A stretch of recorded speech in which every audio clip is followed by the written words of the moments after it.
কথায় আছে পুলিশের সাথে বন্ধুত্ব এবং শত্রুতা দুইটাই বিপজ্জনক। যদিও আমাদের সংবিধানে লেখা আছে বা পুলিশের গঠনতন্ত্রে সংবিধান আছে কিনা জানি না, সরি, যে পুলিশ হচ্ছে মানুষের জনগণের বন্ধু। আচ্ছা যাই হোক, এখন আমরা বন্ধুদের দেখছি, আবার বেশি বন্ধু হয়ে গেলে কি হয়, আইন শৃঙ্খলা পরিস্থিতি খারাপ হয়ে যায়। তবে আমাদের আলোচনার টপিক হচ্ছে আমেরিকার নিয়ে। কথায় আছে আমেরিকার মতন দেশ যদি কারো বন্ধু হয় তাও মানে বিপদ আছে, শত্রু হইলে তো মানে একদম অবস্থা কাহিল হয়ে যাবে।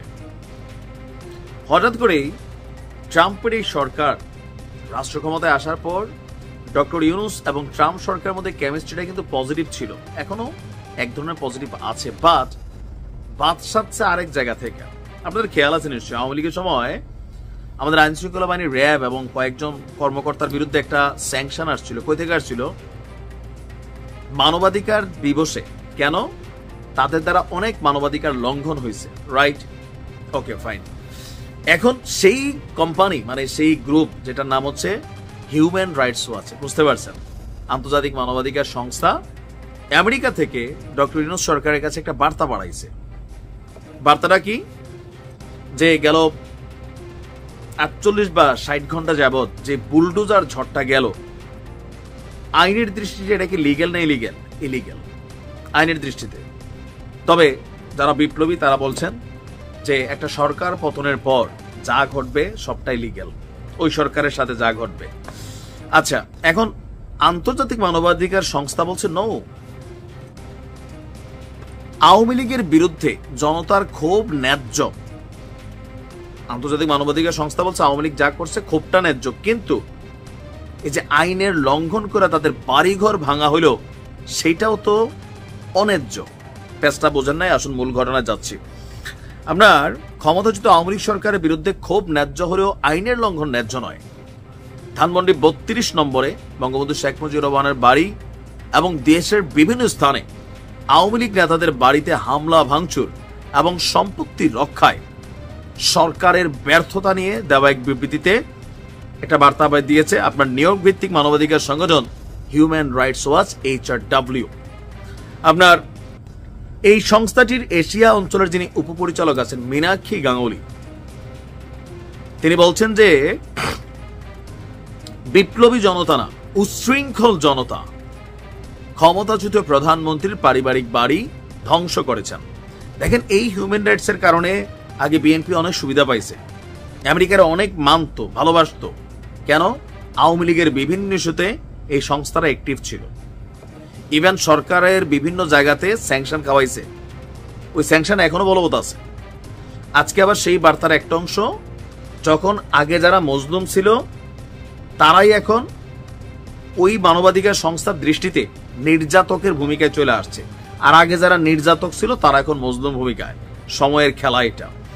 আপনার জাতিসংঘ মানবাধিকার কাউন্সিলের অধিবেশনে একটি সর্বসম্মত প্রস্তাব উপস্থাপন করতে অন্তর্বর্তী সরকারের প্রতি আহ্বান জানানো হয়। যদিও সরকার এখন বলছে যাতে আর এরকম কোনো ঘটনা হয় কঠোর হস্তে দমন করা হবে। HRW মনে করে বাংলাদেশের ন্যায় বিচার দেখতে আগ্রহী জনগণের জাতিসংঘ সমর্থিত প্রক্রিয়াকে সমর্থন করা উচিত, যা সহিংসতা এবং প্রতিশোধের বদলে একটি নিরাপদ গণতান্ত্রিক ভবিষ্যৎ গড়তে সহায়তা করবে। বিবৃতিতে বলা হয়েছে তথাকথিত বুলডোজার শোভাযাত্রা নাম ঘোষণা দিয়েই হামলা চালানো হয়েছে, ইভেন যা সোশ্যাল মিডিয়াতে প্রচার হয়েছে, কিন্তু কর্তৃপক্ষ মানে সরকার এই পর্যন্ত সম্পত্তি রক্ষায় ব্যর্থ হয়েছে। গত বছর আগস্টে নির্যাতন, বিচার বহির্ভূত হত্যাকাণ্ড, জোরপূর্বক গুমসহ 15 বছরের দমন পীড়নের পর ছাত্র জনতার আন্দোলনের মুখে শেখ হাসিনা পদত্যাগে বাধ্য হন, নির্বাসনে গিয়েছেন, আর ধারাবাহিক অন্যায্য নির্বাচনের মাধ্যমে ক্ষমতায় ছিল তার সরকার। আর ফলে আপনার সর্বশেষ যে ঘটনা ঘটেছে এখানে এটা বলা হয়েছে। তো বলা হয়েছে এসব কারণে আওয়ামী লীগের বিরুদ্ধে যে ক্ষোভ বিক্ষোভ দেখা দিচ্ছে বা দেখা যাচ্ছে তা ন্যায্য, কিন্তু ওইটা ন্যায্য ঠিক আছে, ক্ষোভ দেখাবেন, কিন্তু ক্ষোভ দেখাইয়া তাদের বাড়িঘর ভাঙা ফেলবেন, আন্তর্জাতিক মানবাধিকার সংস্থা মনে করছে এটা অন্যায্য। বাংলাদেশে আবারও মারাত্মক দমন পীড়নের দিকে ঝুঁকে পড়া উচিত নয় মনে করছে মানবাধিকার এই সংগঠনটি। বলছে যে এমন সময় ভাঙচুর হলো যখন হাসিনা তার সমর্থকদের উদ্দেশ্যে অনলাইনে ভাষণ দিচ্ছিলেন এবং প্রত্যর্পণের জন্য বাংলাদেশের কাছে মানে বাংলাদেশ ভারতের কাছে জোর দাবি জানাচ্ছে, কিন্তু হাসিনাকে ফেরত দেওয়ার আগে ভারত সরকারকে আন্তর্জাতিক মানদণ্ড অনুসারে প্রত্যর্পণের ঝুঁকি খতিয়ে দেখতে হবে। ভারত যদি ফেরত দিতে চায়, শেখ হাসিনা দেশে আসলে তার প্রাণ নাশ, প্রাণ ঝুঁকি বা যাদেরকে ফেরত দেবে সেটা কতটুকু। এখন এটা যখন আসছে এই প্রসঙ্গে আমাদের সরকারও রেসপন্স করেছে, যে আপনার বলছে যে কি বলা হয়, যে এটা নিয়ে সরকার খতিয়ে দেখছে আর এমন কোনো কিছু হবে না। এরপর আমরা দেখছি পিনাকি দাদা বলছে সবাই থামতে, সাংবাদিক ইলিয়াসও বলছেন, আর বলা হচ্ছে এগুলোর বিরুদ্ধে ব্যবস্থা নেওয়া হবে। এর কারণ অপারেশন ডেভিল হান্ট চলছে। তো এই মেসেজগুলো কোথাও না কোথাও শান্তিতে নোবেল বিজয়ী যেহেতু তিনি, তো তার সরকার কর্তৃক মানবাধিকার লঙ্ঘন হবে সেটা আন্তর্জাতিক সংগঠন বা সংস্থাগুলো মনে করছে না। তো এখন এই যে না মনে করে, এটাতে আওয়ামী লীগের জন্য কপাল খুলে গেছে। তবে হয়তো ম্যাটার অফ টাইম, কিন্তু আবার ডেভিল হান্ট শুরু হয়েছে। কিছুটা সুবিধা পাবে এখন আওয়ামী লীগের সাথে যা ঘটবে। আগে বিএনপি যে অ্যাডভান্টেজটা পাইতো, জামাত যেটা পাইতো, এটা এখন আওয়ামী লীগ পাওয়া শুরু করবে।